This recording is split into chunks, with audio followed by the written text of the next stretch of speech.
Multicultural সোসাইটিতে যারা নিজের ঈমান আমলকে বাঁচাতে চান, তাদের জন্য সবচেয়ে প্রধান কর্মসূচি হলো 5 ওয়াক্ত নামাজকে সর্বোচ্চ গুরুত্বের সাথে আদায় করা। যেই কোনো পরিস্থিতিতেই হোক আপনাকে নামাজ আদায় করতে হবে।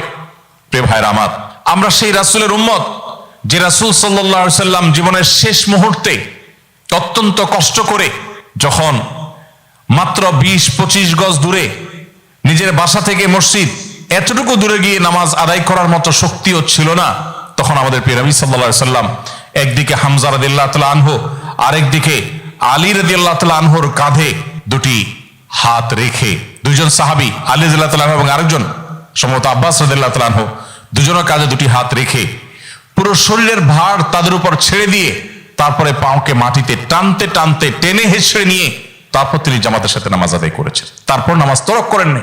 ভাইরা আমার, নামাজকে যদি আপনি সেভ করেন, যত যাই হোক আমি নামাজ ছাড়বো না, এই প্রতিজ্ঞা যদি আপনি করেন, আল্লাহ তাআলা আপনার ঈমানকে, আপনার ইসলামকে অটোমেটিক সেভ করবেন ইনশাআল্লাহ।